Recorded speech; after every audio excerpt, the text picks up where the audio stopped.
Namaste. Today I will talk about the equalization curves and why these curves are important when a phonograph record is made.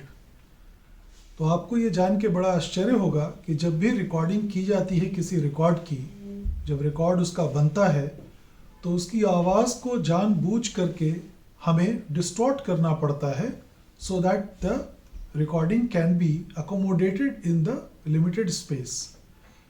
करते क्या है कि जो low frequency की आवाज़ें हैं उनकी वॉल्यूम को काफ़ी कम कर दिया जाता है और हाई फ्रिक्वेंसी की जो सिग्नल्स हैं उनके आवाज़ को काफ़ी बढ़ा दिया जाता है while recording it. Why do we do that? We do that because if we do not do this, then the low frequency curve cut will be so wide and the needle will oscillate so badly कि आपका वो needle ही groove से बाहर चली जाएगी. Low frequency will make a very deep cut on the record and it will take a lot of space. So that is the reason why its volume needs to be reduced so that it takes less space and the recording is accommodated in the groove. ठीक इसका उल्टा high frequency में है wherein you need to increase the volume of the high frequency while recording so that the noise of the record and the stylus जो आपस में टकराने से जो आवाज़ आती है that does not become overpowering. So you increase the volume of the high frequency. Reduction of the low frequency and increment in the high frequency while making a phonograph is called pre-emphasis. This process is called pre-emphasis. तो natural सी बात है कि इस तरीके से अगर आपने किसी रिकॉर्ड को रिकॉर्ड किया है तो जब आप उसको प्ले करेंगे तो आपको उसका ठीक उल्टा करना पड़ेगा, यानी अब आप उसको डी इम्फेसिस करेंगे, यानी जो चीज़ें नेचुरल से कम कर दी गई थी वो वापस नेचुरल पे आ जाए और जो चीज़ें नेचुरल से हाई वॉल्यूम पे चली गई थी वो वापस से लो वॉल्यूम पे आ जाए ताकि हम एग्जैक्टली वही सुन सकें जो मतलब रिकॉर्डिंग हुई थी and what was intended for us to hear. This process is called de emphasis. आजकल in the modern recording industry since the late 50s, worldwide the RIAA curve has been adopted, which is the Recording Industries Association of America's decided curve, wherein the RIAA curve has been adopted worldwide, wherein the turnover frequency and the roll-off frequency both have been decided. And these two frequencies are adopted by all the recording companies in the world.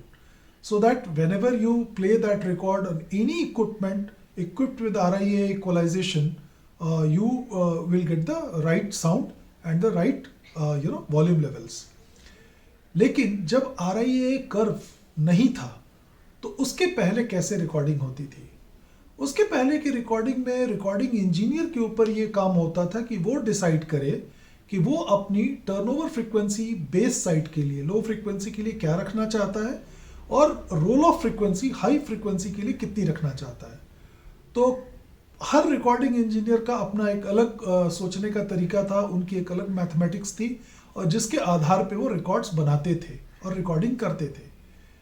कोई भी company दूसरे को follow नहीं करती थी, सबके अपने अलग अलग तरीके थे रिकॉर्ड्स बनाने के. और यही कारण है कि आज की डेट में जब भी आप 1930s के, 1920s के, 1940s के, अर्ली 40s वगैरह के जब RIA कर्व नहीं आया था उसके रिकॉर्ड्स जब आज आप अपने RIA इक्विप्ड फोनो प्रीएम्प वाले टर्न टेबल पे बजाते हैं तो आपको अच्छा लगता होगा, but believe me you are not getting the right sound, you are not getting the right quality. A record, especially a 78 RPM record, I am a big fan of the 78 format. They produce amazing sound. To get the right kind of tones, to get the right kind of frequencies, you need an appropriate system. आज का जो RIA equipped आपका phono preamp है, it is not enough to play any record, especially those records which were recorded before RIA curve came in. और हमारे तो पसंद के जितने भी गाने हैं, जितने भी पुराने गाने हैं 40s 50s के, वो सारे RIA कर्व के पहले के आए हैं. और तो और जब सारे वर्ल्ड वाइड ये एक एक्सेप्टेंस हो रही थी उसके बावजूद भी ऐसी बहुत सी कंपनीज थी जिन्होंने RIA कर्व को फुल्ली अडॉप्ट करने में 20 साल और लगा दिए. यानी 1975 को हम सेफली कह सकते हैं कि ये वो ईयर था जब ऑलमोस्ट सारी दुनिया RIA कर्व पे आ चुकी थी। तो जो उस समय तक भी नहीं आए थे उनके गानों को कैसे सुने।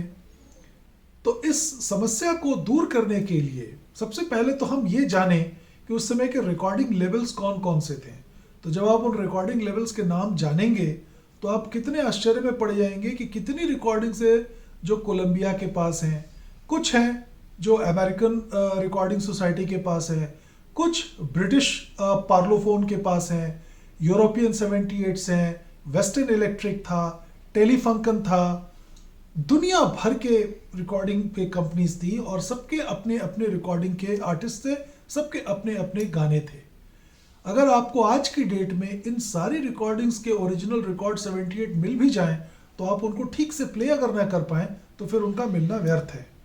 इस केस में इस समस्या से कैसे निपटा जाए, इसके लिए बहुत से ऐसे प्रीएम्प्स बने हैं, फोनो प्रीएम्प्स, जिसमें आपको एडजस्टेबल कर्व का एक नॉब दिया होता है, wherein you can select flat. When you select flat, the curve is gone. It becomes absolutely flat. यानी जो RIA कर्व लगा रहता है वो हट जाता है। Then it has got Decca, फिर उसके बाद आपका कोलंबिया, अमेरिकन एसोसिएशन, 3-4 उसमें ज़्यादा से ज़्यादा वेरिएशंस होती है। कुछ और भी बहुत डिटेल्ड प्रीएम्प्स होते हैं जिसमें आप रोल ऑफ फ्रीक्वेंसी, उसके बाद टर्नओवर फ्रीक्वेंसी, शेल्फिंग फिल्टर, ये सारे वैल्यूज अगर आपको पता है तो आप उसमें फीड कर सकते हैं और डायल कर सकते हैं to get the right sound. हालांकि ultimate test is your ear. अगर आपके कान को वो अच्छा लग रहा है तो आप खुद भी एक्सपेरिमेंट करके डिसाइड कर सकते हैं।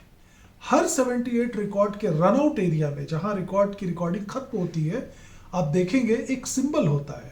इंडियन रिकॉर्ड्स में वो सिंबल एक स्क्वायर बॉक्स का था, एक बॉक्स का था। बॉक्स के पहले एक लंबी सी डंडी होती है, कहीं कहीं पे ये डायमंड दिखेगा आपको, कहीं पे C लिखा होगा एक गोले के बीच में, कहीं M लिखा होगा। तरह तरह के निशान बने हैं और इन निशानों को देख करके you can there are manuals and there are literature available through which you can find out what exactly should be the turnover frequency, what exactly should be the roll off frequency, और कैसे हम उसको set करके सुन सकें। तो इसका एक detailed literature है जो इंटरनेट पे अवेलेबल है, आप उसको डाउनलोड कर सकते हैं। लेकिन मैं अपने पर्पज से केवल Indian records, Indian 78 RPM records के बारे में बात करूंगा, जिसमें मोस्टली मैंने वो बॉक्स वाला सिंबल देखा है। बॉक्स वाला सिंबल सजेस्ट करता है एज पर द मैनुअल कि we should be using the Blumlein curve. Blumlein curve अगर आप यूज करते हैं तो आपको अच्छी आवाज सुनाई देगी। एक ब्लूमलिन है और एक 500N फ्लैट करके एक कर्व आता है, वो कर्व है। इसके अलावा 2-3 कर्व मैंने अपने खुद के बनाए हैं जिसको यूज करके मैं अपने 78s को सुन सकता हूँ। ऑब्वियसली मेरे पास कोई फिजिकल इक्विपमेंट नहीं है अभी। I first record my 78s, convert them into digital at a very high frequency and then I apply the curves through a software. ये प्रक्रिया मैं कैसे करता हूँ ये मैं अगले वीडियो में दिखाऊंगा। आज का वीडियो फोकस्ड है केवल इन 78 RPM की रिकॉर्डिंग टेक्निक्स पे और कर्व्स को लेकर के। तो जैसा कि मैंने आपको बताया कि डिफरेंट तरह के रिकॉर्ड लेवल्स हैं, डिफरेंट तरह की रिकॉर्डिंग के कर्व्स हैं और उन सबको सुनने के लिए you need a proper adjustable 78 RPM frequency curve के साथ जो फोनो प्रीएम्प हो वो आपको लेना चाहिए। इसमें बहुत सी ऐसी कंपनीज हैं, रिको कट का आता है, EMT का आता है। EMT वाला तो खैर बहुत ही महंगा है and it is not meant for individual use, it is a very expensive thing meant for studios and all, but it's a fantastic thing। उसमें जो choice है वो unlimited है, you can just do anything you want to। और सबसे आसान तो मुझे यही लगा कि आप उनको रिकॉर्ड कर लो डिजिटल में और फिर जो एक मेरे पास एक पूरा कर्व का डेटा बैंक है और एक सॉफ्टवेयर है जिसके थ्रू मैं इक्वलाइजेशंस को चेंज कर करके अपने मन मुताबिक उसको सुनता रहता हूँ। तो it is a very experimental activity and if you also indulge into it, if you are fond of 78s, खास करके जो लोग बहुत सा 30s और 40s का ऑर्केस्ट्रा वगैरह सुनते हैं या पुराने आर्टिस्ट को 78 पे अगर आप सुनते हैं तो आपके लिए तो वो बहुत ही कमाल की चीज़ होगी। If you buy some proper phono preamp which is equipped with the handling various frequencies, then that will be real fun. So before you indulge into 78s, you must be sure which curve it was recorded on and which curve exactly do you need to play it back to produce the most accurate sound. इसके अलावा 78s में इतने सालों में cuts, निक्स, scratches ये लगते हैं, तो उसके लिए भी आपके पास प्रॉपर वो फिल्टर होना चाहिए उस फोनो प्रीएम्प में, जो कि नॉइज को, हिस को, क्रैकल को, इन सब चीज़ों को कट कर सके. तो रिको कट, REKOKUT ऐसा कुछ नाम है उस कंपनी का, रेको कट. तो रेको कट के आप ढूंढेंगे तो आपको मिल जाएगा. तो आज का एपिसोड सिर्फ इन्हीं चीज़ों पे डेडिकेटेड था. मैं आपको कुछ 78s दिखाना चाहता था जिसमें कि अगर आप इस रन आउट एरिया में देखेंगे जहाँ पे ये रिकॉर्ड ख़त्म हो रहा है, इस रन आउट एरिया में इस जगह पे आप देख सकते हैं, यहाँ पे इस जगह पे कि एक निशान बना है बॉक्स का. और उस बॉक्स को जब मैंने मैनुअल्स में देखा, लिटरेचर में देखा, तो जैसा मैंने आपको पहले बताया, वो ब्लूमलिन कर्व उस पर लिखा गया है कि अच्छा काम करती है. मुझे लगा कि ब्लूमलिन से भी अच्छा एक स्टैंटन का फ्लैट कर्व है, वो बहुत अच्छा काम करता है. और इसके अलावा बेस्ड अपॉन माई ईयर्स मैंने कुछ कर्व्स अपने भी बनाए हैं. तो ये एक बहुत एक्सपेरिमेंटल एक्टिविटी है और अगले एपिसोड में हम देखेंगे कि कैसे एग्जैक्टली इस चीज़ को हम करते हैं. तो तब तक के लिए keep well and take care. नमस्ते.